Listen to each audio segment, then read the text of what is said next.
ಪ್ರಚಲಿತ ಈ ಕಾರ್ಯಕ್ರಮದ ಪ್ರಾಯೋಜಕರು ರೋಹನ್ ಕಾರ್ಪೊರೇಷನ್, ಸಹ ಪ್ರಾಯೋಜಕರು father Muller's charitable trust, SDM college Ujire, VK furniture and electronics. ನಮಸ್ಕಾರ, ವಿ4 ವಿಶೇಷ ಕಾರ್ಯಕ್ರಮಕ್ಕೆ ಸ್ವಾಗತ. ನಾನು ತಾರನಾಥ್ ಗಟ್ಟಿ ಕಾಪಿಕಾಡ್. ಈ ದಿವಸ ಪ್ರಣವ್ ಮುತ್ಸದ್ದಿ ಅಂದರೆ ಭಾರತದ ಮಾಜಿ ರಾಷ್ಟ್ರಪತಿ ಪ್ರಣವ್ ಮುಖರ್ಜಿ ಅವರು ನಮ್ಮನ್ನು ಅಗಲಿದ್ದಾರೆ. ಅವರನ್ನು ನೆನಪು ಮಾಡಿಕೊಳ್ಳುವ, ಅವರ ಬದುಕು, ಅವರ ರಾಜಕೀಯ, ಅವರ ಸಾಧನೆಯನ್ನು ಮೆಲುಕು ಹಾಕುವಂಥ ಒಂದು ಕಾರ್ಯಕ್ರಮವೇ ಪ್ರಣವ್ ಮುತ್ಸದ್ದಿ. ಈ ಸಂದರ್ಭದಲ್ಲಿ ನಮ್ಮ ಜೊತೆಗೆ ಮುಖ್ಯ ಅತಿಥಿಗಳಾಗಿ ಭಾಗವಹಿಸ್ತಾ ಇದ್ದಾರೆ ದಕ್ಷಿಣ ಕನ್ನಡ ಜಿಲ್ಲಾ ಕಾಂಗ್ರೆಸ್ನ ಉಪಾಧ್ಯಕ್ಷರು ಮತ್ತು ದಕ್ಷಿಣ ಕನ್ನಡ ಜಿಲ್ಲಾ ಸಹಕಾರಿ ಬ್ಯಾಂಕಿನ ನಿರ್ದೇಶಕರು ಆಗಿರುವಂಥ ಸದಾಶಿವ ಉಳ್ಳಾಲ್ ಅವರು. ಸದಾಶಿವ ಉಳ್ಳಾಲ್ ಅವರೇ, ನಿಮಗೆ ಪ್ರೀತಿಯ ಸ್ವಾಗತ. ಅದೇ ರೀತಿಯಾಗಿ ನಮ್ಮ ಜೊತೆಗೆ ಇನ್ನೊಬ್ಬ ಅತಿಥಿಯಾಗಿ ಭಾಗವಹಿಸ್ತಾ ಇದ್ದಾರೆ SP ಚಂಗಪ್ಪ ಅವರು, ವಕೀಲರು, ದಕ್ಷಿಣ ಕನ್ನಡ ಜಿಲ್ಲಾ ವಕೀಲರ ಸಂಘದ ಮಾಜಿ ಅಧ್ಯಕ್ಷರು ಮತ್ತು ಜಿಲ್ಲಾ ಕಾನೂನು ವೇದಿಕೆಯ ಪ್ರಸಕ್ತ ಅಧ್ಯಕ್ಷರು ಆಗಿರುವಂಥ SP ಚಂಗಪ್ಪ ಅವರು. ಚಂಗಪ್ಪ ಅವರೇ, ನಿಮಗೆ ಕೂಡ ಪ್ರೀತಿಯ ಸ್ವಾಗತ. ನಮ್ಮ ಜೊತೆಗೆ ಇರುವಂಥ ಇಬ್ಬರು ಅತಿಥಿಗಳು ಒಬ್ಬರು ರಾಜಕೀಯದಲ್ಲೇ ಸಕ್ರಿಯರಾಗಿರುವವರು, ಇನ್ನು ಚಂಗಪ್ಪ ಅವರು ರಾಜಕೀಯ ಇರ್ಬೋದು, ಶಿಕ್ಷಣ ಕ್ಷೇತ್ರ ಇರ್ಬೋದು, ಅಥವಾ ಕಾನೂನು ಇರ್ಬೋದು, ಇವೆಲ್ಲ ಕ್ಷೇತ್ರದಲ್ಲಿ ಒಬ್ಬ ವಿಶೇಷವಾದ ಅನುಭವ ಇರುವಂಥ ಒಬ್ಬ ತಜ್ಞರು. ಸೊ ಈ ಹಿನ್ನೆಲೆಯಲ್ಲಿ ಅವರು ಪ್ರಣವ್ ಮುಖರ್ಜಿಯನ್ನು ಕಂಡುಕೊಂಡ ಬಗೆ ಅಥವಾ ಈ ದೇಶದ ರಾಜಕೀಯವನ್ನು ವಿಶ್ಲೇಷಣೆ ಮಾಡಿದ ರೀತಿ, ಈ ವಿಚಾರವಾಗಿ ಅವರು ಮಾತನಾಡಲಿಕ್ಕಿದ್ದಾರೆ. ಸದಾಶಿವ ಉಳ್ಳಾಲ್ ಅವರು, ವೀಕ್ಷಕರೇ ಗಮನಿಸಬೇಕು, ಅದು ಮುಖರ್ಜಿಯವರ ವಿವರ ನಾನು ಕೊಡ್ತೇನೆ. ಈಗಾಗಲೇ ನೀವು ನೋಡಿರ್ತೀರಿ, ಕೇಳಿರ್ತೀರಿ. ಭಾರತದ ಆರ್ಥಿಕ ಮಂತ್ರಿಗಳು ಕೂಡ ಆಗಿದ್ದವರು, ವಿತ್ತೀಯ ಸಚಿವರು 1982ರಲ್ಲಿ. ಅದೇ ಸಂದರ್ಭದಲ್ಲಿ ನಮ್ಮವರೇ ಆದ, ನಮ್ಮ ಜಿಲ್ಲೆಯವರೇ ಆಗಿರುವಂಥ ಬಿ ಜನಾರ್ದನ ಪೂಜಾರಿ ಅವರು ಕೂಡ ಕೇಂದ್ರದಲ್ಲಿ ವಿತ್ತೀಯ ಸಹಾಯಕ ಸಚಿವರಾಗಿದ್ದರು. ಅಂಥ ಸಂದರ್ಭದಲ್ಲಿ ಜನಾರ್ದನ ಪೂಜಾರಿ ಅವರ ಜೊತೆಗೆ ಅವರ ಸೆಕ್ರೆಟರಿಯಾಗಿ ಸದಾಶಿವ ಉಳ್ಳಾಲ್ ಅವರು ಕಾರ್ಯನಿರ್ವಹಿಸ್ತಾ ಇದ್ದರು. ಸೊ ಹಾಗಾಗಿ ಪಾರ್ಲಿಮೆಂಟ್ ಭವನದಲ್ಲಿ ಅಥವಾ ವಿತ್ತೀಯ ಸಚಿವರ ಸಚಿವಾಲಯದಲ್ಲಿ ಪ್ರಣವ್ ಮುಖರ್ಜಿಯವರ ಕಚೇರಿಯ ಜೊತೆಗೇನೆ ಒಡನಾಟ ಇದ್ದಂಥ ಸದಾಶಿವ ಉಳ್ಳಾಲ್ ಅವರು ಈ ಸಂದರ್ಭದಲ್ಲಿ ನಮ್ಮ ಜೊತೆಗಿದ್ದಾರೆ. ಅವರು ಹತ್ತಿರದಿಂದ ಪ್ರಣವ್ ಮುಖರ್ಜಿಯನ್ನು ನೋಡಿದ ಬಗ್ಗೆ ಕೂಡ ನಮ್ಮ ಜೊತೆಗೆ ಮಾತಾಡಲಿಕ್ಕೆ ಇದ್ದಾರೆ. ವೀಕ್ಷಕರೇ, ಬಹುಶಃ ಭಾರತದ ರಾಜಕಾರಣದಲ್ಲಿ ಒಬ್ಬ ಅತಿ ದೊಡ್ಡ ಹೆಸರು ಇವತ್ತಿನ ಕಾಲಕ್ಕೆ, ಮತ್ತೆ ಇನ್ನೊಂದು ಎಲ್ಲ ರಾಜಕೀಯ ಪಕ್ಷಗಳು ಅಥವಾ ಎಲ್ಲ ವಲಯದಿಂದ ನಾವು ಕೇಳಿಸಿಕೊಂಡದ್ದು ಅಥವಾ ಗುರುತಿಸಿಕೊಂಡದ್ದು ಒಬ್ಬ ಅಜಾತ ಶತ್ರು ಎನ್ನುವ ಒಬ್ಬ ಅತ್ಯುತ್ತಮ ಶ್ರೇಷ್ಠ ಸಂಸದೀಯ ಪಟು ಮತ್ತು ರಾಜಕೀಯ ಪರಿಭಾಷೆಯಲ್ಲಿ ಹೇಳೋದಾದ್ರೆ ಒಬ್ಬ ಅತ್ಯುತ್ತಮ ಟ್ರಬಲ್ ಶೂಟರ್, ಈ ಎಲ್ಲ ರೀತಿಯ ಖ್ಯಾತಿಯ ಒಬ್ಬ ರಾಜಕಾರಣಿ, ಸಜ್ಜನ ರಾಜಕಾರಣಿ ಅನ್ನುವಂಥ ಒಂದು ಖ್ಯಾತಿ ಪಡೆದಂಥ ಪ್ರಣವ್ ಮುಖರ್ಜಿ ಅವರು ಇವತ್ತು ನಮ್ಮನ್ನು ಅಗಲಿದ್ದಾರೆ. ಬಹುಶಃ ದೇಶಕ್ಕೆ ಅಥವಾ ಇಡೀ ದೇಶದ ಒಂದು ಅಂತಾರಾಷ್ಟ್ರೀಯ ಮಟ್ಟದಲ್ಲಿ ಕೂಡ ಹೆಸರು ಮಾಡಿದಂಥ ಒಬ್ಬ ನಾಯಕನ್ನು ಈ ದೇಶ ಇವತ್ತು ಕಳೆದುಕೊಂಡಿದೆ. ಅಂಥ ಸಂದರ್ಭದಲ್ಲಿ ನಾವು ಅವರನ್ನು ನೆನಪಿಸಿಕೊಳ್ಳುತ್ತಾ, ಅವರು ಮಾಡಿದಂಥ ಸಾಧನೆಗಳಿರ್ಬೋದು ಅಥವಾ ಅವರ ಕಣ್ಣೋಟಗಳೇನಿತ್ತು, ಎಲ್ಲ ವಿಚಾರವನ್ನು ನಾವು ಇವತ್ತು ಮಾತಾಡಲಿಕ್ಕಿದ್ದೇವೆ. ಇದು ನಾನು ಮೊದಲಾಗಿ ಚಂಗಪ್ಪ ಅವರಲ್ಲೇ ಅಭಿಪ್ರಾಯವನ್ನು ಕೇಳಲಿಕ್ಕೆ ಇಷ್ಟಪಡ್ತೇನೆ.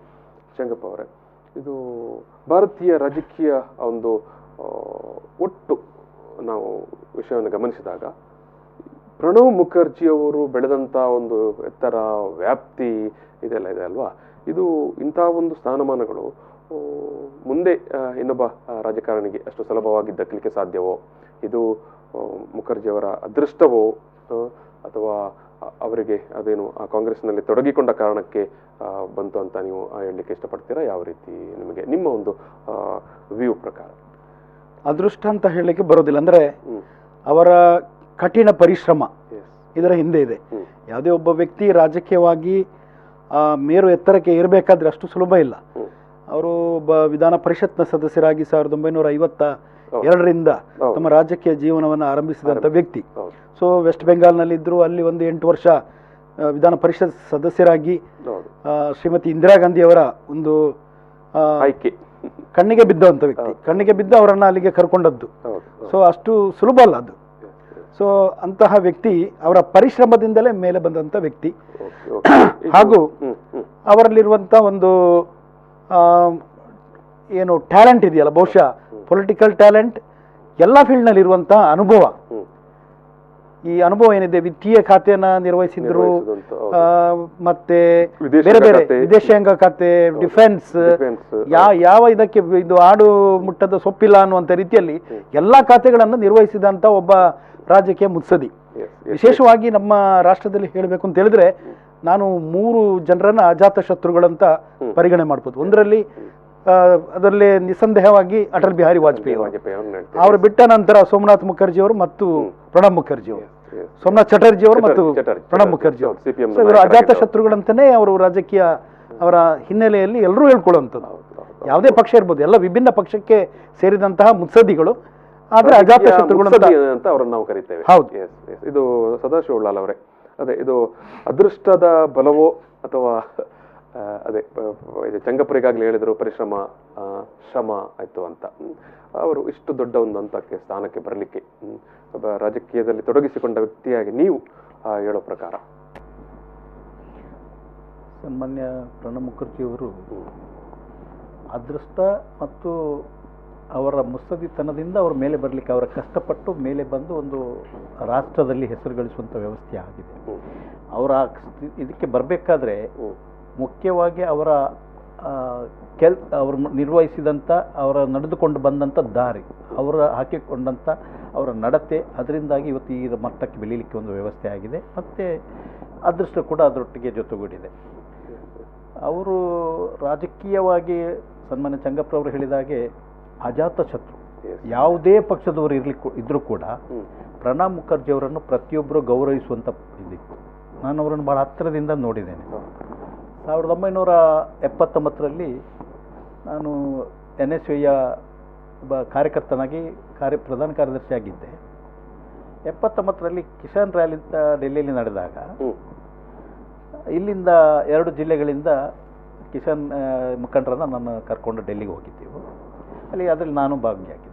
ಎಲ್ಲರೂ ಆ ರ್ಯಾಲಿ ಮುಗಿದ ನಂತರ ಎಲ್ಲ ಮಂಗಳೂರು ಹೊರಡೋ ಸಂದರ್ಭದಲ್ಲಿ ನಾವು ಒಂದು ಸ್ವಲ್ಪ ದಿವಸ ಡೆಲ್ಲಿಲಿ, ಸನ್ಮಾನ್ಯ ವೀರಪ್ಪ ಮೊಯ್ಲಿಯವರು ಮತ್ತು ಜನಾರ್ದನ್ ಪೂಜಾರಿಯವರು ಆ ಸಮಯದಲ್ಲಿ ನಮ್ಮನ್ನು 79ರಲ್ಲಿ ಇಂದಿರಾ ಗಾಂಧಿಯವರ ಮನೆಗೆ ಕರ್ಕೊಂಡೋಗಿ, ಕಾರ್ಕಳದ ಒಂದು 5 ಜನ ನಾನು ಸೇರಿಕೊಂಡು ಇದನ್ನು ಇಂದಿರಾ ಗಾಂಧಿಯವರ ಮನೆಗೆ ಕರ್ಕೊಂಡೋಗಿ ಇಂದಿರಾ ಗಾಂಧಿಯವರನ್ನು ಮೀಟ್ ಮಾಡಿಸಿ ಅವ್ರ ಹತ್ರ ಮಾತುಕತೆ ಮಾಡಿದ ನಂತರ ಪ್ರಣಬ್ ಮುಖರ್ಜಿಯವರು ಅಲ್ಲೇ ಇದ್ದರು. ಆವಾಗ ಪ್ರಣಬ್ ಮುಖರ್ಜಿಯವ್ರ ಹತ್ರ ಕರ್ಕೊಂಡೋಗಿ ಮೊಯ್ಲಿಯವರು ಪೂಜಾರಿಯವರು ನಮ್ಮನ್ನು ಇಂಟ್ರೊಡ್ಯೂಸ್ ಮಾಡಿಸ್ಕೊಂಡು ಪರಿಚಯಿಸಿ ಅವ್ರ ಹತ್ರ ಮಾತಾಡುವಂಥ ಅವಕಾಶ ಕೂಡ ಆಯಿತು.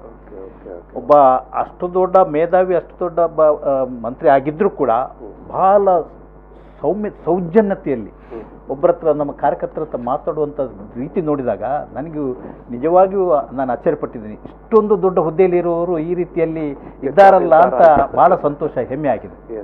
ನಂತರದ ದಿನಗಳಲ್ಲಿ 82ರಿಂದ 84ರವರೆಗೆ ಅವರೊಟ್ಟಿಗೆ ಅವರು ಒಂದೇ ಕಟ್ಟಡದಲ್ಲಿ, ಆ ವಿಚಾರ ನಾವು ಮತ್ತೆ ಮಾತಾಡುವ.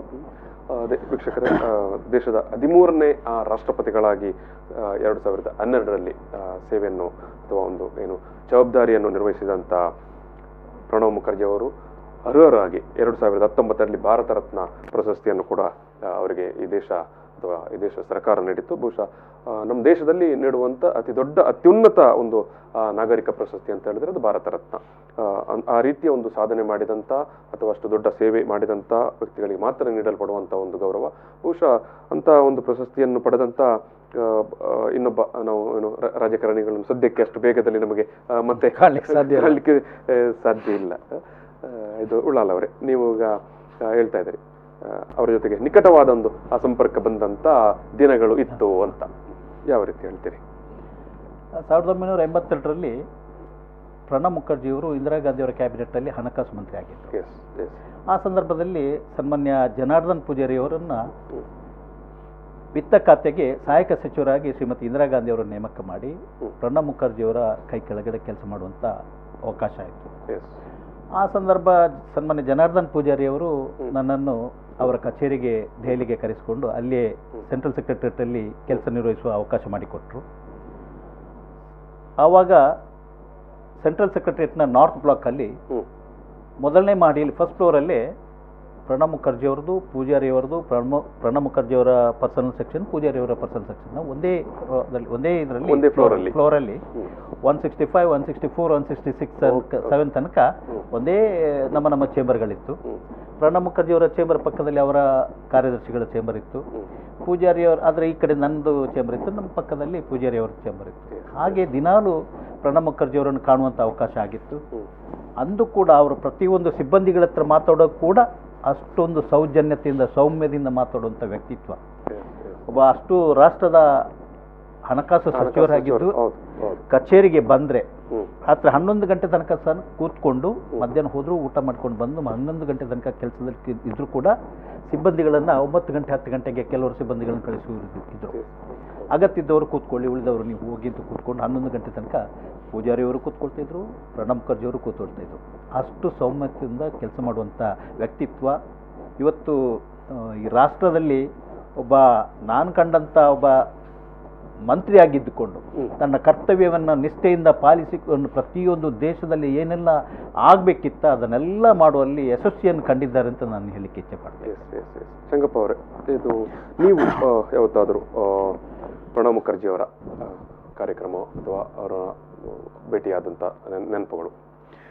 ನಾನು ಬಹುಶಃ 1992-93ರಲ್ಲಿ ಅವರು ಇದು ಪ್ಲಾನಿಂಗ್ ಕಮಿಷನ್ನ ಡೆಪ್ಟಿ ಚೇರ್ಮನ್ ಆಗಿದ್ದಾಗ ನನಗೆ ಮಂಗಳೂರು ವಿಶ್ವವಿದ್ಯಾಲಯದ ಸೆನೆಟ್ ಸಿಂಡಿಕೇಟ್ ಸದಸ್ಯನಾಗಿದ್ದೆ. ಆ ಸಂದರ್ಭದಲ್ಲಿ ಕಾನ್ವೊಕೇಶನ್ಗೆ ಅವರು ಬಂದಿದ್ದರು, ಗೆಸ್ಟಾಗಿ ಬಂದಿದ್ದರು. ಸೊ ಆಗ ಹತ್ತಿರದಿಂದ ಅವ್ರನ್ನ ಭೇಟಿಯಾಗುವಂಥ ಒಂದೆರಡು ಮಾತಾಡುವಂಥದ್ದು ಎಲ್ಲ ಇದೆಲ್ಲ ಅಷ್ಟೇ ಅವಕಾಶ ಸಿಕ್ಕಿದ್ದು ನನಗೆ. ಅದರಲ್ಲಿ ನಾವು ಸ್ವಲ್ಪ ಮಾತಾಡಿದ್ದೆವು 92ರಲ್ಲಿ, ಒಂದು ಅವರ ಮೀಟ್ ಆಗುವಂಥ ಅವಕಾಶ ಸಿಕ್ತು. ಸೊ ಅಲ್ಲಿ ಕೂಡ ಸದಾಶಿವರು ಹೇಳಿದಾಗೆ ಭಾಳ ಎಲ್ಲರೊಟ್ಟಿಗೆ ಚೆನ್ನಾಗಿ, ಎಲ್ಲ ಸದಸ್ಯರೊಟ್ಟಿಗೆ ಚೆನ್ನಾಗಿ ಬೆರೀತಾ ಇದ್ರು. ನಾವು ಕೇಳಿದಂಥ ಪ್ರಶ್ನೆಗೆ ಬಹಳ ಮುಕ್ತವಾಗಿ ಮತ್ತೆ ಉತ್ತರವನ್ನು ಕೊಡ್ತಾ ಇದ್ರು. ಸೊ ಒಂದು ವ್ಯಕ್ತಿತ್ವ ಆಕರ್ಷಣೀಯವಾಗಿತ್ತು ಅವ್ರದ್ದು, ಹೇಳ್ಬೋದು ಹಾಗೆ. ಆಕರ್ಷಣೀಯ ವ್ಯಕ್ತಿತ್ವ, ಯಾರನ್ನು ಕೂಡ ಒಂದು ಕ್ಷಣಕ್ಕೆ ಒಂದು ಸೆಳೆಯುವಂಥ ವ್ಯಕ್ತಿತ್ವ. ಮತ್ತೆ ಬಹುಶಃ ಒಂದು ಅಗಾಧವಾದ ಪಾಂಡಿತ್ಯ ಮತ್ತು ಜ್ಞಾನವಿದ್ದಂತ ಒಬ್ಬ ವ್ಯಕ್ತಿಯಾಗಿ ಕೂಡ ಅವ್ರು ಕಾಣಿಸ್ತಾರೆ ನಮಗೆ. ಪಾಂಡಿತ್ಯ ಇದ್ದಂಥ ವ್ಯಕ್ತಿ ಆದ್ರಿಂದ ನಾವು ಅಲ್ಲಿ ಕಾನ್ವೊಕೇಶನ್ ಕರೆಸಿದ್ದು ಅವರೇ ಬರಬೇಕು ಅಂತೇಳಿ ಒತ್ತಾಯ ಮಾಡಿ. ಆಗ ಪ್ಲಾನಿಂಗ್ ಕಮಿಷನ್ ಡೆಪ್ಟಿ ಚೇರ್ಮನ್ ಆಗಿದ್ರು. ಅಲ್ಲಿ ಬರುವಂಥವರೆಲ್ಲ ಅಗಾಧವಾದಂಥ ಒಂದು ನಾಲೆಜ್ ಇದ್ದಂಥ ವ್ಯಕ್ತಿಗಳನ್ನೇ ಕರೆಸೋದಲ್ಲಿ. ಸೊ ಮತ್ತು ರಾಜಕೀಯ ಹಿನ್ನೆಲೆ ಅದು ಎರಡೂ ಇದ್ದದ್ರಿಂದ ಸೊ ಅವರು ಸೂಕ್ತ ವ್ಯಕ್ತಿ ಅಂತ ಕರೆಸಿದ್ರು. ನಮಗೂ ಒಂದು ಅನುಭವ, ಒಂದು ಸುಸಂದರ್ಭ ಅಂತ ಹೇಳ್ಬೇಕು ಆ ಸಂದರ್ಭದಲ್ಲಿ.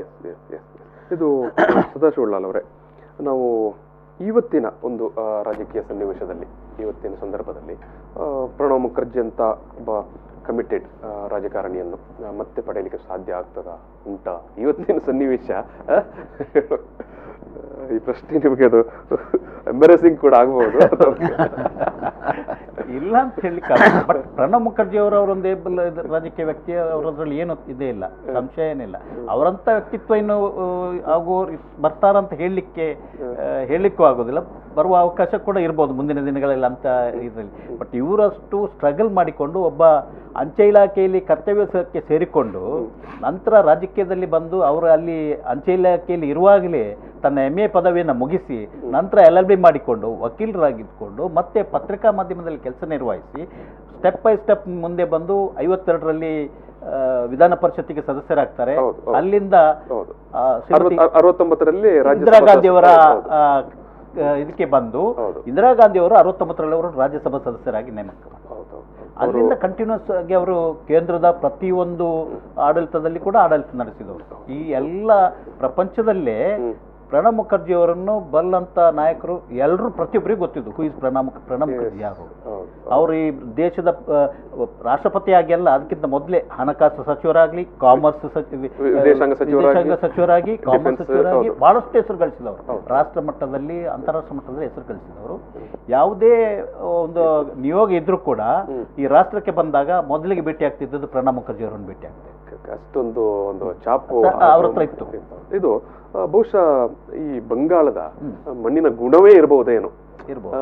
ಯಾಕಂದರೆ ಬಂಗಾಳದ ನಾವು ಸ್ವಾತಂತ್ರ್ಯ ಪೂರ್ವ ಕಾಲದಲ್ಲೂ ಅಥವಾ ಸ್ವಾತಂತ್ರ್ಯ ಹೋರಾಟದ ಸಂದರ್ಭದಲ್ಲೂ ಕೂಡ ಆ ನಂತರದ ಕಾಲಘಟ್ಟದಲ್ಲೂ ಕೂಡ ರವೀಂದ್ರನಾಥರು ಇರ್ಬೋದು, ರವೀಂದ್ರನಾಥ್ ಠಾಗೂರ್ ಅವರು ಅಥವಾ ಬಂಕಿಮ್ ಚಟರ್ಜಿ ಅವರು ಅಥವಾ ಅದಕ್ಕಿಂತ ಮೊದಲು ಬೋಸ್ ಅವರು, ಸುಭಾಷ್ ಚಂದ್ರ ಬೋಸ್ ಅವರು ಅಥವಾ ಅದಕ್ಕಿಂತಲೂ ಮೊದಲು ವಿವೇಕಾನಂದರು, ಸ್ವಾಮಿ ರಾಮಕೃಷ್ಣ ಪರಮಹಂಸರು ಎಲ್ಲ ಅಂದ್ರೆ ಬಂಗಾಳದ ಮಣ್ಣು ಬಹುಶಃ ಈ ದೇಶಕ್ಕೆ ಕೊಟ್ಟಂತ ಒಂದು ಕೊಡುಗೆ ಬಹುಶಃ ಅದು. ಇವರ ತಂದೆಯವರು ಕೂಡ ಸ್ವತಂತ್ರ ಹೋರಾಟಗಾರರು, ಕಿಂಕರ್ ಮುಖರ್ಜಿ ಅವರು ಸ್ವತಂತ್ರ ಹೋರಾಟಗಾರರು, ಆ ಹಿನ್ನೆಲೆಯಲ್ಲಿ ಬಂದವರು. ಬಂಗಾಳದ ಒಂದು ಮಣ್ಣಿನ ಗುಣ. ಓಕೆ, ನಾವು ಈ ಒಂದು ಪ್ರಣವ್ ಮುತ್ಸದ್ದಿ ಈ ಒಂದು ಮಾತುಕತೆಯನ್ನು ಒಂದು ಸಣ್ಣ ಬ್ರೇಕ್ ನಂತರ ನಾವು ಮುಂದುವರಿಸಲಿಕ್ಕಿದ್ದೇವೆ. ನಮ್ಮ ಜೊತೆಗೆ ಸದಾಶಿವ ಉಳ್ಳಾಲ್ ಮತ್ತು SP ಚಂಗಪ್ಪ ಅವರಿದ್ದಾರೆ. ಅನೇಕ ವಿಚಾರಗಳನ್ನು ನಾವು ಒಂದು ಬ್ರೇಕ್ ನಂತರ ಮತ್ತೆ ಮುಂದುವರಿಸ್ತೇವೆ. ಪ್ರಚಲಿತ ಈ ಕಾರ್ಯಕ್ರಮದ ಪ್ರಾಯೋಜಕರು ರೋಹನ್ ಕಾರ್ಪೊರೇಷನ್, ಸಹ ಪ್ರಾಯೋಜಕರು Father Muller's Charitable Trust, SDM college Ujire, VK Furniture and electronics. ಸ್ವಲ್ಪ ಅವತ್ತಿನಿಂದ ಇವತ್ತಿನವರೆಗೂ ಪ್ರಣಬ್ ಮುಖರ್ಜಿ ಅವರದ್ದು ಡಿಸಿಷನ್ನೇ ನೀವು ಹೇಳಿದಾಗೆ ಟ್ರಬಲ್ ಶೂಟರ್ ಅಂತ ಹೇಳ್ತೀರಿ. ಯಾವುದೇ ರಾಜ್ಯದಲ್ಲಿ ಅಂತ ಯಾವುದೇ ಒಂದು ಸಂದರ್ಭದಲ್ಲಿ ಕೂಡ ಇಂಥ ಒಂದು ಸಂದರ್ಭ ಬಂದ ಸಮಯದಲ್ಲಿ ಸನ್ನಿವೇಶಗಳನ್ನ ಪ್ರಣಬ್ ಮುಖರ್ಜಿ ಅವರು ನಿಭಾಯಿಸಿಕೊಂಡು ಪಕ್ಷದ ಇದರ ಬಗ್ಗೆ ಬಹಳಷ್ಟು ಕೆಲಸ ನಿರ್ವಹಿಸಿದ್ರು. ಅದರಿಂದ ಅವರ ಮಾತು ಮತ್ತು ಅವರು ತೆಗೊಳ್ಳುವಂಥ ಡಿಸಿಷನ್ ಕೂಡ ಅಷ್ಟೇ ಅರ್ಥಗರ್ಭಿತವಾಗಿದ್ದರಿಂದ ಅವತ್ತು ಅವರ ಪ್ರತಿಯೊಂದು ಮಾತಿಗೂ ಬೆಲೆ ಆಗುತ್ತೆ. ಈಗ ಇದು ಚಂಗಪ್ಪ ಅವರೇ, ಒಬ್ಬ ರಾಷ್ಟ್ರಪತಿಯಾಗಿ ಪ್ರಣಬ್ ಮುಖರ್ಜಿ ಅವರು ಕೂಡ ಅನೇಕ ವಿಚಾರದಲ್ಲಿ ನೆನಪಿನಲ್ಲಿ ಉಳಿತಾರೆ ಮತ್ತೊಬ್ಬ ಗಮನ ಸೆಳೀತಾರೆ. ಯಾಕಂತ ಹೇಳಿದ್ರೆ ನಮ್ಮಲ್ಲಿ ಸಾಮಾನ್ಯವಾಗಿ ಒಂದು ಅಭಿಪ್ರಾಯ ಇರ್ತಿತ್ತು, ರಾಷ್ಟ್ರಪತಿ ಅಂತ ಹೇಳಿದ್ರೆ ಅವರು ಏನು ಕೇವಲ ಒಂದು ರಬ್ಬರ್ ಸ್ಟ್ಯಾಂಪೋ ಅನ್ನುವಂಥ ಒಂದು ಪ್ರಶ್ನೆಗಳು ಚರ್ಚೆಗಳು ಅದು ಅವತ್ತಿನಿಂದ ಇವತ್ತಿನ ತನಕ ಕೂಡ ನಡೆದುಕೊಂಡು ಬರ್ತಾ ಉಂಟು. ಆದರೆ ಮುಖರ್ಜಿ ಅವರು ಒಂದು ತನ್ನದೇ ಆದಂಥ ಸ್ವಂತ ಐಡೆಂಟಿಟಿಯನ್ನು ತೋರಿಸಿದವರು ಅನ್ನೋದು ಒಂದು ವಿಚಾರ.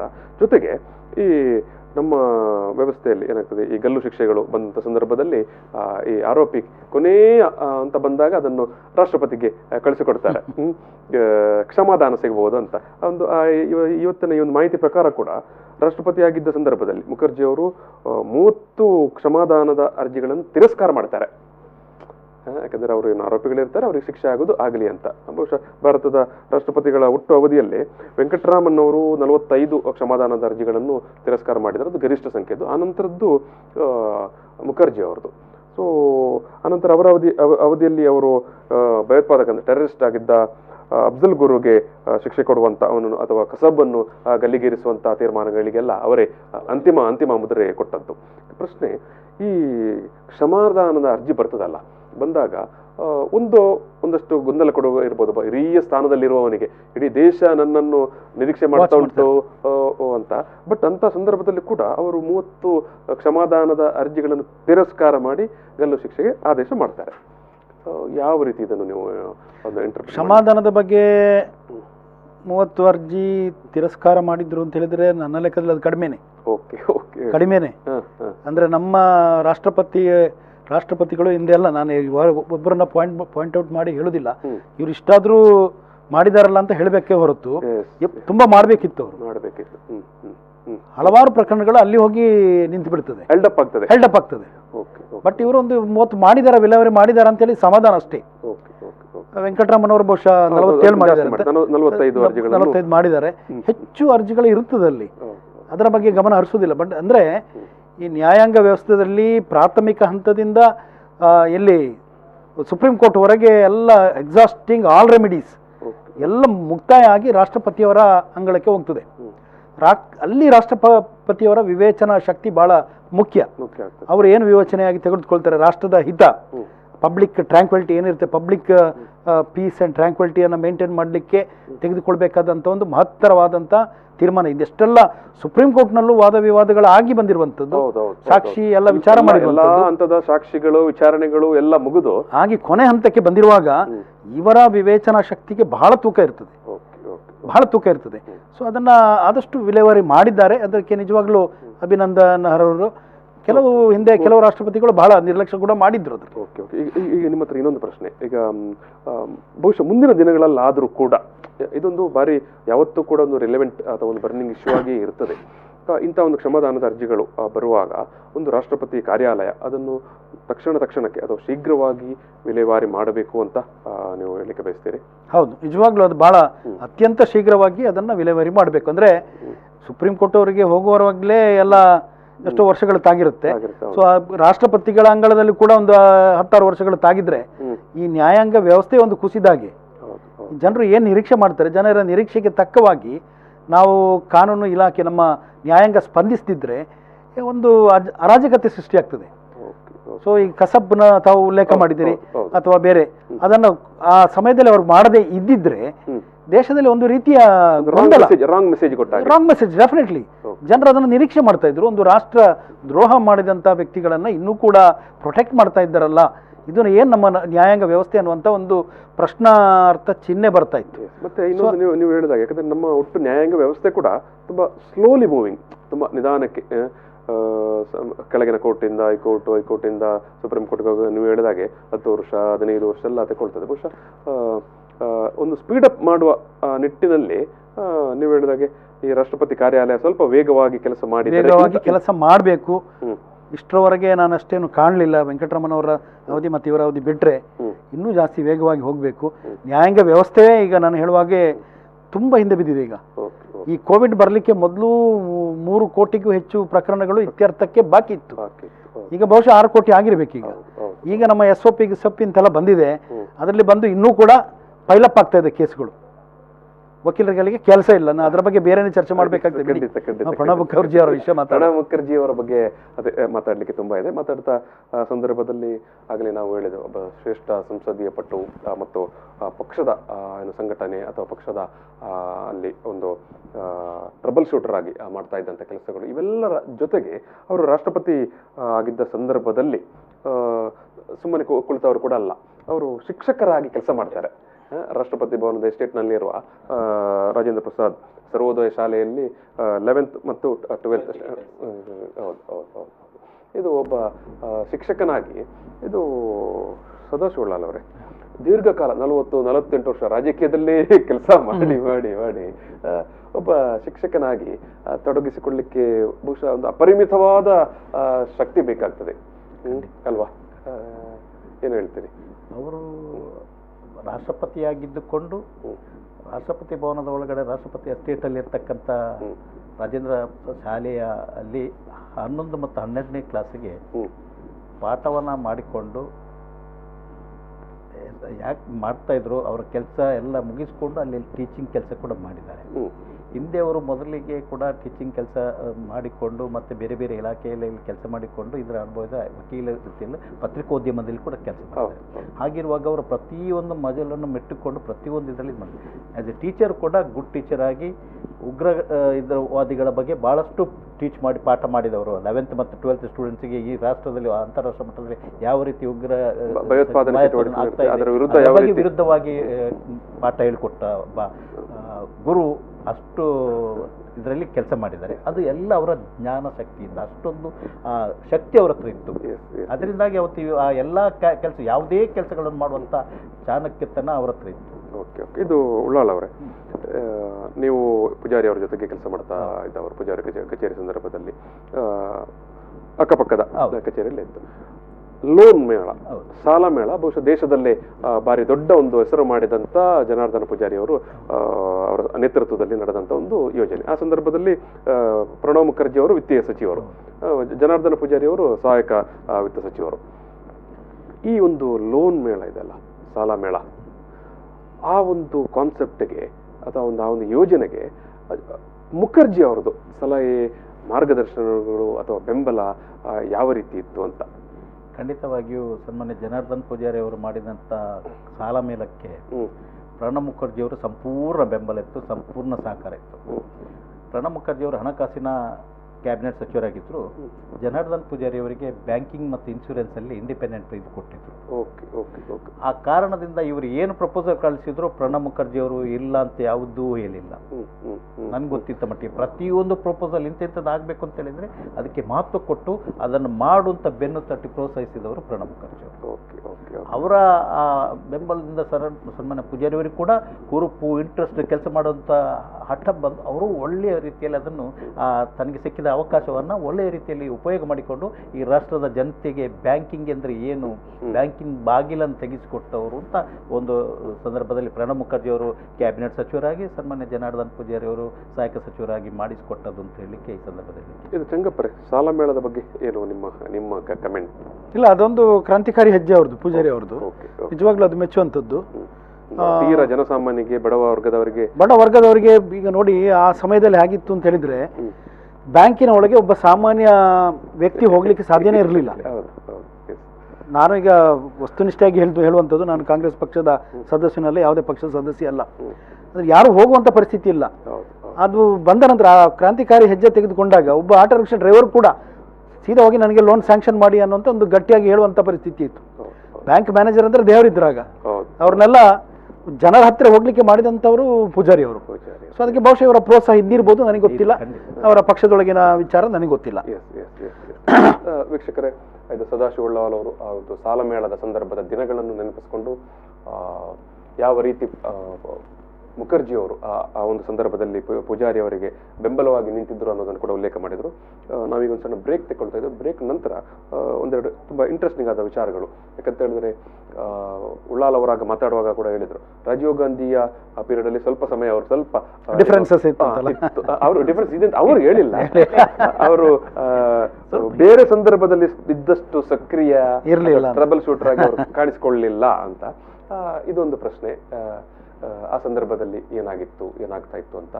ಆ ನಂತರ ಇವತ್ತಿನ ಸನ್ನಿವೇಶದಲ್ಲಿ, ಯಾಕಂದ್ರೆ ಅವರ ರಾಷ್ಟ್ರಪತಿ ಆಗಿದ್ದ ಒಂದು ಅವಧಿಗಳನ್ನು ಹೊರತುಪಡಿಸಿ ರಾಹುಲ್ ಗಾಂಧಿಯ ಜೊತೆಗೆ ಅವರಿಗೆ ಇದ್ದಂತ ಏನು, ಅದನ್ನು ನೀವು ಡಿಫರೆನ್ಸ್ ಒಪಿನಿಯನ್ ಅಂತ ಹೇಳೋದಕ್ಕಿಂತಲೂ ಅಂತರ ಇತ್ತೋ ಅನ್ನೋದು ಕೂಡ ಒಂದು ಪ್ರಶ್ನೆ ಇದೆ. ಆನಂತರ ಅವರು RSS ಕಚೇರಿಗೆ, ಕೇಂದ್ರ ಕಚೇರಿಗೆ ಭೇಟಿ ಕೊಡ್ತಾರೆ. ಇದು ಒಂದು ದೇಶೀಯ ಮಟ್ಟದಲ್ಲಿ ಒಂದು ಬಾರಿ ಚರ್ಚೆಗೆ ಅಂತ ಕಾರಣವಾಗುತ್ತೆ. ಈ ಎಲ್ಲ ಒಂದು ವಿಚಾರಗಳನ್ನು ನಾವು ಒಂದು ಸಣ್ಣ ಬ್ರೇಕ್ ನಂತರ ಚರ್ಚೆ ಮಾಡೋಣ. ವೀಕ್ಷಕರಿಗೆ ಒಂದು ಸಣ್ಣ ಬ್ರೇಕ್. ಪ್ರಚಲಿತ ಈ ಕಾರ್ಯಕ್ರಮದ ಪ್ರಾಯೋಜಕರು ರೋಹನ್ ಕಾರ್ಪೊರೇಷನ್, ಸಹ ಪ್ರಾಯೋಜಕರು Father Muller's Charitable Trust, SDM college Ujire, VK Furniture and Electronics. Pranav Mutsaddi, ಈ ಒಂದು ಸಂವಾದಕ್ಕೆ ಮತ್ತೆ ಸ್ವಾಗತ. ನಮ್ಮ ಜೊತೆಗೆ ಜಿಲ್ಲಾ ಕಾಂಗ್ರೆಸ್ನ ಉಪಾಧ್ಯಕ್ಷರಾಗಿರುವಂತಹ ಸದಾಶಿವ ಉಳ್ಳಾಲ್ ಅವರು, ಮತ್ತೆ ಮಂಗಳೂರಿನ ವಕೀಲರ ಸಂಘದ ಮಾಜಿ ಅಧ್ಯಕ್ಷರು ಮತ್ತು ಜಿಲ್ಲಾ ಕಾನೂನು ವೇದಿಕೆಯ ಪ್ರಸಕ್ತ ಅಧ್ಯಕ್ಷರಾಗಿರುವಂತಹ SP ಚಂಗಪ್ಪ ಅವರು ನಮ್ಮ ಜೊತೆಗಿದ್ದಾರೆ. ಇದು ಚಂಗಪ್ಪ ಅವರೇ, ಆಗಲೇ ನಾವು ಮಾತಾಡಿದಾಗಲ್ಲ, ಪ್ರಣವ್ ಮುಖರ್ಜಿ ಅವರು ಕಾಂಗ್ರೆಸ್ ನಲ್ಲಿ ಏನು ಹಂತವಾಗಿ ಬೇರೆ ಬೇರೆ ಪೊಸಿಷನ್ಗಳನ್ನು ಪಡ್ಕೊಂಡ್ರು, ಕೊನೆಗೆ ರಾಷ್ಟ್ರಪತಿ ತನಕ ಆದರು. ಆದರೆ ರಾಜಕೀಯದಲ್ಲಿರುವ ಎಲ್ಲ ರಾಜಕಾರಣಿಗಳಿಗೆ ಒಂದು ಅಂತಿಮ ಗೋಲ್ ಅಂತ ಬರುವ ಸಂದರ್ಭದಲ್ಲಿ ನಾನು ಪ್ರಧಾನಿ ಆಗಬೇಕು ಅನ್ನೋಂಥ ಒಂದು ಕನಸುಗಳು ಇರ್ತದೆ. ಈ ರೀತಿಯ ತುಂಬ ದೂರದೃಷ್ಟಿ ಇರುವಂಥ ನಾಯಕರುಗಳಿಗೆ. ಇಲ್ಲಿ ಮುಖರ್ಜಿ ಅವರಿಗೆ ಪ್ರಧಾನಿ ಆಗಲಿಕ್ಕೆ ಅವಕಾಶ ಅದು ಬಂದಿತ್ತೋ ಅಥವಾ ಅದನ್ನು ಕಾಂಗ್ರೆಸ್ ನಿರಾಕರಣೆ ಮಾಡಿತ್ತೋ ಅಂತ ಅಂದ್ರೆ ಪ್ರಶ್ನೆ. ಯಾಕೆ ಅವರು ಪ್ರಧಾನಿ ಆಗಲಿಲ್ಲ ಅಂತ. ಯಾಕೆಂತ ಹೇಳಿದ್ರೆ ಒಂದು ಸಂದರ್ಭ ಬಂತು, ಇವರು ಸೋನಿಯಾ ಗಾಂಧಿ ಅವರನ್ನು ಪ್ರಧಾನಿ ಮಾಡಬೇಕಂತ ಅವಾಗ ಅವರು ನಿರಾಕರಿಸಿದ್ರು. ಒಂದು ತುಂಬಾ ಉದಾರವಾದಂತ ಒಂದು ಮನಸ್ಸನ್ನು ತೋರಿಸಿ ನನಗಿಂತ ಹಿರಿಯವರು ಅನುಭವಿಸರು ಆಗಲಿ ಅಂತ. ಆ ಸಂದರ್ಭದಲ್ಲಿ ಕೂಡ ಒಂದು ದೊಡ್ಡ ನಿರೀಕ್ಷೆ ಇತ್ತು, ಇನ್ನೇನು ಪ್ರಣವ್ ಅವರೇ ನಾಳೆ ಪ್ರಧಾನಿ ಆಗ್ತಾರೆ ಅಂತ. ಬಟ್ ಅಂತ ಆ ಒಂದು ಕೊನೆ ಕ್ಷಣದಲ್ಲಿ ಕೂಡ ಅವರಿಂದ ಕೈ ತಪ್ಪಿ ಹೋಗುತ್ತೆ. ಈ ಕೈ ತಪ್ಪಿ ಹೋಗುವುದನ್ನೋದು ಅದನ್ನು ಉದ್ದೇಶಪೂರ್ವಕವಾಗಿ ಕೈ ತಪ್ಪಿಸಲಾಯಿತು ಅಂತ. ಅಲ್ಲ, ಉದ್ದೇಶಪೂರ್ವಕ ಅದು ಬಹುಶಃ ಅವರೇ ಹೇಳ್ಬೇಕು, ಅವರ ಪಕ್ಷದ, ನನಗೆ ಗೊತ್ತಿಲ್ಲ. ಆದರೂ ಕೂಡ ತುಂಬಾ ಜನರಿಗೆ ಬೇಸರ ಆಗಿತ್ತು ಆ ಸಂದರ್ಭದಲ್ಲಿ. But replacement was not bad. ಯಾರು ಮನಮೋಹನ್ ಸಿಂಗ್ ಯಾರು ನಿರೀಕ್ಷೆ ಮಾಡಿರಲಿಲ್ಲ. ಆ ಇಡೀ ಪ್ರಪಂಚದಲ್ಲಿ ಏನು ಹಣ ಇದು ರಿಸೆಷನ್ ಬಂದಂತ ಸಂದರ್ಭದಲ್ಲಿ ಇದನ್ನ ಆರ್ಥಿಕ ಆ ದುಸ್ಥಿತಿಯನ್ನ ಮೇಲಕ್ಕೆ ತಂದವರು ಪ್ರಣವ್ ಇವರು ಮನಮೋಹನ್ ಸಿಂಗ್ ಅವರು, ಅದನ್ನ ಮರೀಲಿಕ್ಕೆ ಸಾಧ್ಯವೇ ಇಲ್ಲ. ಬಟ್ ಇನ್ನೊಂದು ಬಹಳ ಮೆಚ್ಚುವಂಥದ್ದು ಪ್ರಣಬ್ ಮುಖರ್ಜಿ ಅವರ ವಿಚಾರ ಅಂತ ಹೇಳಿದ್ರೆ, ಅವ್ರಿಗೆ ಯಾವಾಗ ಪ್ರಧಾನಮಂತ್ರಿ ಹುದ್ದೆಯನ್ನು ನಿರಾಕರಿಸಿ ಇವರಿಗೆ ಕೊಡಲಾಯಿತು, ಬಟ್ ಅವರ ರಿಲೇಶನ್ಶಿಪ್ ಇತ್ತಲ್ಲ ಮನಮೋಹನ್ ಸಿಂಗ್ ಮತ್ತೆ ಪ್ರಣಬ್ ಮುಖರ್ಜಿ, ಅದು ಅನುಕರಣೀಯ. ಈಗಿನ ರಾಜಕೀಯದಲ್ಲಿ ಅದು ಕಾಣೋದಿಲ್ಲ. ಅದು ನಿಜವಾಗ್ಲೂ ಅವರ ಅಂಡರ್ಸ್ಟ್ಯಾಂಡಿಂಗ್ ಆಗಿತ್ತು ಅಂದ್ರೆ ಅದು ಆ ಡಿಫರೆನ್ಸೇ ಬರಲಿಲ್ಲ ಅವರಿಗೆ. ಈಗ ಪ್ರಸ್ತುತ ಪರಿಸ್ಥಿತಿ ಆದ್ರೆ ಈಗ ತಾವು ನೋಡಿರ್ಬೋದು, ರಾಜಕೀಯ ಇರ್ಬೋದು, ರಾಷ್ಟ್ರ ರಾಜಕೀಯ, ಒಬ್ಬರ ಮುಖ ಒಬ್ರು ನೋಡ್ಲಿಕ್ಕೆ ಆಗೋದಿಲ್ಲ ಅಂತ ಪರಿಸ್ಥಿತಿಯಲ್ಲಿ ಇರ್ತದೆ. ಸೊ ಅದರಲ್ಲಿ ಆ ಪ್ರಧಾನಿ ಹುದ್ದೆ ವಂಚಿತರಾಗಿ ಪುನಃ ಆ ವ್ಯಕ್ತಿಯೊಟ್ಟಿಗೆ ಒಂದು ಅಂಡರ್ಸ್ಟ್ಯಾಂಡಿಂಗ್ ನಲ್ಲಿ ಪ್ರಮುಖ ಖಾತೆಗಳನ್ನು ನಿರ್ವಹಿಸಿಕೊಂಡು ಹೋಗುವಂಥದ್ದು ಅಷ್ಟು ಸುಲಭದ ಕೆಲಸ ಅಲ್ಲ. ಸೊ ಅದಕ್ಕೆ ನಾನು ಹೇಳೋದು ಅವರು ಒಂದು ರಾಜಕೀಯ ಮುತ್ಸದ್ದಿ, ಅಜಾತ ಶತ್ರು, ಅಂದರೆ ಎಲ್ಲ ಪಕ್ಷದವರನ್ನು ಸಮಾನವಾಗಿ ಕಾಣುವಂಥದ್ದು. ಅದು ವಾಜಪೇಯಿ ಅವರಿಗಿದ್ದದ್ದು ಅದೇ ಒಂದು 3 ಜನ ನಾನು ಹೇಳಿದ್ನಲ್ಲ, ಅದು ನಿಜವಾಗ್ಲೂ ಅವರು ಅಜಾತ ಶತ್ರುಗಳೇ. ಮತ್ತೆ ಅದೇ ಮಹತ್ವಾಕಾಂಕ್ಷೆ ವಿಚಾರಕ್ಕೆ ಬರುವಾಗ, ಯಾಕಂದ್ರೆ ಅವರು ಕೂಡ ಒಂದು ಕಡೆ ಹೇಳಿಕೊಂಡದ್ದು ಕೂಡ ಇತ್ತು, ನಾನು ಪ್ರಧಾನಿ ಆಗ್ಬೇಕಿತ್ತು, ಆದರೆ ಆಗದೆ ಹೋಯ್ತು. ಅದಿರುತ್ತೆ ಸಣ್ಣ ಆಕಾಂಕ್ಷೆ ಇರುವಂಥದ್ದು ಎಲ್ರಿಗೂ ಇರುತ್ತೆ. ಈಗ ನಮಗೆ ಕರ್ನಾಟಕದಲ್ಲಿ ಕೇಳಿದರೆ ನಾನು ಮುಖ್ಯಮಂತ್ರಿ ಆಗ್ತೇನೆ, ಮುಂದಿನ ಮುಖ್ಯಮಂತ್ರಿ ನಾನಂತ ಎಷ್ಟು ಜನ ಘೋಷಣೆ ಮಾಡಿದ್ದಾರೆ ಕಳೆದ ಎಲೆಕ್ಷನ್ಗೆ ಮೊದಲು, ಎಲ್ಲ ಇರೆಸ್ಪೆಕ್ಟಿವ್ ಆಫ್ ಪೊಲಿಟಿಕಲ್ ಪಾರ್ಟಿ ನಾನೇ ಮುಖ್ಯಮಂತ್ರಿ ಅಂತ ಹೇಳ್ತಾರೆ. ಸೊ ಆ ಆಕಾಂಕ್ಷೆಗಳಿರ್ತದೆ, ಆದರೆ ಈಡೇರದಿದ್ದಾಗ ಅದನ್ನ ರಿವೋಲ್ಟ್ ಆಗುವಂಥದ್ದು ಇದೆಯಲ್ಲ, ಅದು ಬಹಳ ಡೇಂಜರಸ್. ಸೊ ಅದಕ್ಕೆ ವ್ಯತಿರಿಕ್ತವಾಗಿ ಇವರಿದ್ರು ಅಂತ ಹೇಳುವಂಥದ್ದು. ಆ ವ್ಯತಿರಿಕ್ತ ಅದನ್ನು ನಾವು ಅವರ ಹಿಂದಿನ ಅದಕ್ಕಿಂತ ಮೊದಲಿನ ಒಂದು ನಡೆಯಲ್ಲಿ ಕೂಡ ಗಮನಿಸಬಹುದು. ಅಂದ್ರೆ ಈ ರಾಜೀವ್ ಗಾಂಧಿ ಬಂದಂತ ಸಂದರ್ಭದಲ್ಲಿ ಕ್ರಮೇಣ ರಾಜೀವ್ ಗಾಂಧಿಗೆ ಮತ್ತು ಅವರಿಗೂ ಒಂದು ಸಣ್ಣ ಇದು ಬರ್ತದೆ, ಅಂತರ. ಸೊ ಆ ಸಂದರ್ಭದಲ್ಲಿ ಅವರು ಪಕ್ಷದಿಂದ ಹೊರಗೆ ಹೋಗ್ತಾರೆ. ಪಕ್ಷದಿಂದ ಹೊರಗಡೆ ಹೋಗಿ ಅವರು ಪ್ರತ್ಯೇಕವಾಗಿ ರಾಷ್ಟ್ರೀಯ ಸಮಾಜವಾದಿ ಕಾಂಗ್ರೆಸ್ ಅನ್ನೋದೊಂದು ಪಕ್ಷವನ್ನು ಕಟ್ತಾರೆ. ಆ ಪಕ್ಷದ 1-2 ವರ್ಷದ ನಂತರ ಅದೇನು ಪಕ್ಷ ಕೂಡ ದೊಡ್ಡ ಮಟ್ಟದಲ್ಲಿ ಅವರಿಗೆ ಬೆಳವಣಿಗೆ ಮಾಡಲಿಕ್ಕೆ ಸಾಧ್ಯ ಆಗುದಿಲ್ಲ. ಆದರೆ ಇದನ್ನು ಯಾಕೆ ಉಲ್ಲೇಖ ಮಾಡ್ತಾ ಇದ್ದೇನೆ ಅಂತ ನೀವು ಈಗ ಹೇಳಿದ್ರಿ, ಅವರು ಮನಮೋಹನ್ ಸಿಂಗ್ ಮತ್ತು ಅವರದೊಂದು ಆ ಒಂದು ಕೊಯಲೇಷನ್ ಸಂಬಂಧ ಯಾವ ರೀತಿ ಇತ್ತು ಅಂತ. ಯಾಕಂದ್ರೆ ಇಲ್ಲಿ ಇವರು ಪಕ್ಷದಿಂದ ಹೊರಗಡೆ ಹೋಗಿ ಮತ್ತೆ ಒಂದು ಪಕ್ಷ ಕಟ್ಟಿದಾಗ್ಲೂ ಕೂಡ ಮತ್ತೆ ತಿರ್ಗಾ ಅವರನ್ನು ರಾಜೀವ್ ಗಾಂಧಿ ಕರೆಸಿಕೊಳ್ತಾರೆ. ಪ್ರಣವ್ ಮುಖರ್ಜಿ ಅಂತ ಒಬ್ಬ ವ್ಯಕ್ತಿ ಕಾಂಗ್ರೆಸ್ನಲ್ಲೇ ಬೇಕು ಅಂತ. ಸೊ ಆ ನಂತರದ ದಿನಗಳಲ್ಲಿ ಕೂಡ ಅವರು ಒಮ್ಮೆ ಪಕ್ಷದಿಂದ ಹೊರಗಡೆ ಹೋದವರು ಅನ್ನುವಂಥ ಅಲ್ಲಿ ಎಲ್ಲೂ ವ್ಯತ್ಯಾಸ ಬರುವುದಿಲ್ಲ, ಅಥವಾ ಅವರನ್ನು ಯಾರು ಕೂಡ ಆ ರೀತಿ ಟ್ರೀಟ್ ಮಾಡೋದಿಲ್ಲ. ಒಮ್ಮೆ ಹೊರಗಡೆ ಹೋದವರು, ಯಾಕಂದ್ರೆ ಸಾಮಾನ್ಯವಾಗಿ ರಾಜಕೀಯದಲ್ಲಿ ಏನಾಗ್ತದೆ ಅಂತ ಹೇಳಿದ್ರೆ ಹೊರಗೆ ಹೋಗಿ ವಾಪಸ್ ಬಂದ್ರೆ ಸ್ವಲ್ಪ ಕಷ್ಟ. ಸೊ ಅಂಥದ್ರಲ್ಲಿ ಕೂಡ ಯಾಕಂದ್ರೆ ಒಂದು ರಾಜಕೀಯ ಮಹತ್ವಾಕಾಂಕ್ಷೆಯಿಂದ ಹೊರಗಡೆ ಹೋಗಿರ್ತಾರೆ, ನನ್ನ ಐಡೆಂಟಿಟಿಯನ್ನು ನಾನು ತೋರಿಸ್ತೇನೆ ಅಂತ. ಸೊ ಅದಾಗದಿದ್ದಾಗ ಮರಳಿ ಬಂದಾಗ ಕೂಡ ಅವರು ಮತ್ತೆ ಕೂಡ ಆ ಒಂದು ವಿಸ್ತಾರವಾದ ಒಂದು ಪ್ಲಾಟ್ಫಾರ್ಮ್ ಅಲ್ಲಿ ತನ್ನ ಐಡೆಂಟಿಟಿಯನ್ನು ತೋರಿಸಿ ಅವರು ಯಶಸ್ವಿ ಆಗ್ತಾರೆ. ಈಗ ಈ ಹೊತ್ತಿನ ಈಗ ಒಂದು 10 ವರ್ಷದ ಸನ್ನಿವೇಶದಲ್ಲಿ ಇದು ಉಳ್ಳಾಳ್ ಅವರೇ, ಇದು ನೀವು ಅದನ್ನು ಎಷ್ಟು ಮಟ್ಟಿಗೆ ಒಪ್ತಿರೋ ಅಥವಾ ಹೇಳ್ತೀರೋ ಅನ್ನೋದು ಗೊತ್ತಿಲ್ಲ. ನಿಮ್ಮ ಯೂತ್ ಲೀಡರ್ ರಾಹುಲ್ ಗಾಂಧಿ ಅವರು ಮೇನ್ ಸ್ಟ್ರೀಮ್ಗೆ ಬರೋ ಹೊತ್ತಿಗೆ ಪ್ರಣವ್ ಮುಖರ್ಜಿ ಅವರೇ ಸೋನಿಯಾ ಗಾಂಧಿಯ ಪ್ರಧಾನ ಸಲಹೆಗಾರರಾಗಿರ್ತಾರೆ ಮತ್ತು ಇಡೀ ಒಂದು ಕಾಂಗ್ರೆಸ್ನ ಒಬ್ಬ ಅತ್ಯುನ್ನತ ಒಂದು ಇದರಲ್ಲೇ ಇರ್ತಾರೆ. ಅವರು ಎಲ್ಲೋ ಅವರಿಗೆ ಕೂಡ ಒಂದು ಸಣ್ಣ ಗ್ಯಾಪ್ ಮುನಿಸು ಬಂದಾಗಿ ಕಂಡಿತ್ತು. ಏನೋ ಇವ್ರನ್ನ ದೂರ ಮಾಡ್ತಾ ಇದ್ದಾರೆ, ಅವರಿಬ್ಬರ ನಡುವೆ ಇವರು ಸೋನಿಯಾ ಗಾಂಧಿ ಮತ್ತು ಮುಖರ್ಜಿ ಅವರ ನಡುವೆ ಸ್ವಲ್ಪ ಅಂತರ ಕಾಯ್ದುಕೊಳ್ಳಲಿಕ್ಕೆ ಇವರು ರಾಹುಲ್ ಗಾಂಧಿ ಪ್ರಯತ್ನ ಮಾಡ್ತಾ ಇದ್ದಾರೆ ಅನ್ನುವಂಥ ಒಂದು ಊಹಾಪೋಹಗಳೆಲ್ಲ ಇತ್ತು. ಇದು ನಿಜವೇ ಅಥವಾ ಅದು ಬರೀ ಊಹಾಪೋಹ ಆಗಿತ್ತೋ? ಯಾಕಂತ ಹೇಳಿದ್ರೆ ಈ ರಾಹುಲ್ ಗಾಂಧಿ ಅವರಿಗೆ ತನ್ನ ಐಡೆಂಟಿಟಿ ಕ್ರೈಸಿಸ್ ಕೂಡ ಅಲ್ಲಿ ಎದುರಾಗಿತ್ತೋ ಅಂತ. ಇಲ್ಲ, ಅಂಥದ್ದೇನಿಲ್ಲ. ರಾಜಕೀಯದಲ್ಲಿ ಕೆಲವು ಸಂದರ್ಭದಲ್ಲಿ ಒಪಿನಿಯನ್ ಕೇಳುವಂಥದ್ದು ಎಲ್ಲ ಇದ್ದದೆ. ಅದರಲ್ಲಿ ಏನಿದ್ರೆ ಅವರಿಗೆ ದೂರ ಆಗುವಂಥದ್ದು, ಅವರು ಬಂದರೆ ಇವರಿಗೆ ಇದಾಗುವಂಥದ್ದು ಅಂಥದ್ದೇನು ನಡೆದಿಲ್ಲ. ಎಲ್ಲದಕ್ಕೂ ಸೋನಿಯಾ ಗಾಂಧಿಯವರು ಪ್ರಣವ್ ಮುಖರ್ಜಿಯವರೊಬ್ಬ ಮುತ್ಸದ್ದಿ ರಾಜಕೀಯ ಅದರ ಬಗ್ಗೆ ಭಾಳಷ್ಟು ತಿಳ್ಕೊಂಡವರು. ಪ್ರತಿಯೊಂದಕ್ಕೂ ಅವ್ರ ಹತ್ರ ಡಿಸ್ಕಸ್ ಮಾಡ್ತಾಯಿದ್ರು, ಸಲಹೆ ಪಡಿತಾ ಇದ್ರು ಹೊರತು ಇವರನ್ನು ದೂರ ಮಾಡ್ತಾರೆ ಆ ಭಾವನೆಯಲ್ಲೆಲ್ಲ ಮಾಡಿದ್ದಲ್ಲ. ಅದು ಪಕ್ಷದ ಅದರ ಇದರಲ್ಲಿ ಅವ್ರ ಕೆಲಸ ತಗೊಂಡು ಒಪಿನಿಯನ್ ತಗೊಂಡು ಅವ್ರ ಪಕ್ಷದ ಕಾರ್ಯಕ್ರಮಗಳನ್ನೆಲ್ಲ ಮಾಡ್ತಾಯಿದ್ರು ಅಷ್ಟೇ ಹೊರತು ಇವರನ್ನು ದೂರ ಮಾಡಬೇಕು, ಅವ್ರು ಬಂದರೆ ಇವ್ರ ಹತ್ರ ಆಗ್ತಾರೆ ದೂರ ಆಗ್ತಾರೆ ಅಂತ ಆ ಭಾವನೆ ರಾಹುಲ್ ಗಾಂಧಿ ಅವರಿಗೆ ಕೂಡ ಇರಲಿಲ್ಲ. ಅಂಥದ್ದೇನಿರಲಿಲ್ಲ. ಈಗ ಇದು ಭಾರಿ ದೊಡ್ಡ ಒಂದು ಸಂಚಲನ ಮೂಡುತ್ತದೆ. ಪ್ರಣವ್ ಮುಖರ್ಜಿ ಅವರು ನಾಗಪುರದಲ್ಲಿ RSS ಕಚೇರಿಗೆ ಭೇಟಿ ಕೊಡ್ತಾರೆ. RSS ಕಚೇರಿಗೆ ಇದು ಕಾಂಗ್ರೆಸ್ ಅದನ್ನು ಮುಕ್ತ ಮನಸ್ಸಿನಿಂದ ಒಪ್ಪಿಕೊಳ್ಳಿಲ್ಲ. ಇನ್ನೊಂದು ಕಡೆ ಸ್ವತಃ ಅವರ ಮಗಳು ಕೂಡ ಶರ್ಮಿಷ್ಠಾ ಕೂಡ ಒಪ್ಪಿಕೊಳ್ಳಿಲ್ಲ. ಇದೊಂದು ಸರಿಯಾದ ನಡೆ ಅಲ್ಲ.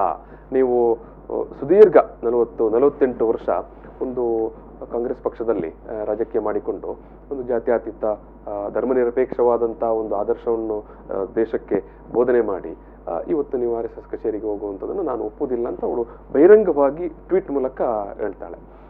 ಇದು ಚಂಗಪ್ಪರೆ, ಇದು ಕಾಂಗ್ರೆಸ್ಗೆ ಮುಜುಗರ ತಂದಂಥ ಒಂದು ಘಟನೆ ಅಂತ ನೀವು ಇದನ್ನು ಉಲ್ಲೇಖಿಸ್ತೀರಾ? ಅಥವಾ ಇದರಲ್ಲಿ ಈ ಒಂದು ಭೇಟಿಯಲ್ಲಿ ಬಹುಶಃ ಪ್ರಣವ್ ಮುಖರ್ಜಿ ಅವರು ಬೇರೆ ಏನಾದರೂ ಫ್ಯೂಚರ್ನ ಏನಾದರೂ ಗೋಲ್ ಮತ್ತು ನಿರೀಕ್ಷೆಗಳ ಜೊತೆಗೆ ಹೋಗಿರ್ತಾರಾ ಅಂತ ಹೇಳ್ತೀರಾ? ಇರ್ಬೋದು. ವೈಯಕ್ತಿಕ ಆಸೆ ಆಕಾಂಕ್ಷೆಗಳು ಒಬ್ಬ ವ್ಯಕ್ತಿಗೆ ಎಷ್ಟೇ ದೊಡ್ಡ ವ್ಯಕ್ತಿ ಆದರೂ ಇದ್ದೇ ಇರ್ತದೆ. ಸೊ ಹಾಗೇನಾದರೂ ಇದ್ದಿರಲೂಬಹುದು. ಸೊ ಬಟ್ ಒಂದು ರೀತಿಯ ಸಿದ್ಧಾಂತಗಳ ಸಂಘರ್ಷ ಆದಾಗೆ ಕಾಣ್ತಾ ಇತ್ತು ಆ ಸಂದರ್ಭದಲ್ಲಿ. ಕಾಂಗ್ರೆಸ್ನವರಿಗೆ ಅಸಮಾಧಾನ ಆಗಿತ್ತು, ಇವರೇ ಹೇಳಬೇಕು, ನನಗೆ ಗೊತ್ತಿಲ್ಲ, ಅಸಮಾಧಾನ ಆದಾಗೆ ಕಾಣ್ತಾ ಇತ್ತು. ಬಟ್ ಅವರ ಹೋಗಿದ್ದು ನಾನು ತಪ್ಪು ಅಂತ ಸಹ ಹೇಳಲಿಕ್ಕೆ ಆಗೋದಿಲ್ಲ. ಹೋಗಿದ್ದು ಕೂಡ ಯಾವುದೋ ಒಂದು ಕಾರ್ಯಕ್ರಮಕ್ಕೆ ಹೋಗಿ ಬಂದರೆ ಅದು ತಪ್ಪು ಅಂತ ನಾವು ಹೇಳುವಂಥದ್ದು, ಅದು ಒಂದು ರಾಷ್ಟ್ರೀಯ ಸಂಘಟನೆ ಆಗಿರುವಾಗ ಹೋಗಿದ್ದು ತಪ್ಪು ಅಂತ ಹೇಳಲಿಕ್ಕೆ ಸಾಧ್ಯ ಇಲ್ಲ. ಇದು ಸದಾಶಿವಲಾಲ್ ಅವರೇ, ನೀವು ಈ ಒಂದು ಮುಖರ್ಜಿಯವರು RSS ಕಾರ್ಯಕ್ರಮದಲ್ಲಿ ಭಾಗವಹಿಸಿದ್ದನ್ನು ಯಾವ ರೀತಿ ವಿಶ್ಲೇಷಣೆ ಮಾಡ್ತಾರೆ? ಮುಖರ್ಜಿಯವರು RSS ಕಾರ್ಯಕ್ರಮದಲ್ಲಿ ಭಾಗವಹಿಸಿದ ಬಗ್ಗೆ ಹೇಳೋದಲ್ಲ. ಮುಖರ್ಜಿಯವರಿಗೆ ನೀವು ಹಿಂದೆ ಹೇಳಿದ್ರಿ, ಅವರಿಗೆ ಪ್ರಧಾನಮಂತ್ರಿ ಆಗುವ ಆಸೆ ಇತ್ತು, ಆಗಲಿಲ್ಲ, ಅದು ಇದೆಲ್ಲ ಹೇಳಿದ್ರಿ. ಪ್ರಣಬ್ ಮುಖರ್ಜಿಯವರನ್ನ UPA ಸರ್ಕಾರ ಇದ್ದಾಗ ರಾಷ್ಟ್ರಪತಿ ಇದಕ್ಕೆ ಸ್ಪರ್ಧೆ ಮಾಡಲಿಕ್ಕೆ ಇನಾನಿಮಸ್ ಆಗಿ ಯಾವುದೇ ಅಡೆತಡೆಗಳಿಲ್ಲದೆ ಸೋನಿಯಾ ಗಾಂಧಿಯವರು ಅವರನ್ನು ರಾಷ್ಟ್ರದ ಕೊನೆಯ ಹುದ್ದೆ, ಪರಮೋಚ್ಚ ಹುದ್ದೆ ಪ್ರೆಸಿಡೆಂಟ್, ರಾಷ್ಟ್ರಪತಿ, ಆ ರಾಷ್ಟ್ರಪತಿ ಹುದ್ದೆಗೆ ಕಾಂಗ್ರೆಸ್ ಪಕ್ಷದಿಂದ ಅವರನ್ನು ರೆಕಮೆಂಡ್ ಮಾಡಿ ಕೊಟ್ಟಿದೆ.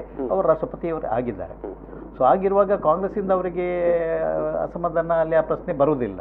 ಅದರಲ್ಲಿ ಅವರು ರಾಷ್ಟ್ರಪತಿ ಆಗಿದ್ದು ಮಾಡಿದ್ದಾರೆ. ಮತ್ತೆ ಈಗ ಬಟ್ ಏನಂತ ಹೇಳಿದ್ರೆ ಆ ಸಂದರ್ಭದಲ್ಲಿ ರಾಷ್ಟ್ರಪತಿ ಕ್ಯಾಂಡಿಡೇಚರ್ ಅಂದ್ರೆ ಅಭ್ಯರ್ಥಿತನವನ್ನು, ಮುಖರ್ಜಿ ಅವರ ಅಭ್ಯರ್ಥಿತನವನ್ನು ಬಿಜೆಪಿ ಬೆಂಬಲ ಮಾಡಿರಲಿಲ್ಲ. ಅದು ಕೂಡ ನಾವು ಗಮನಿಸಬೇಕು.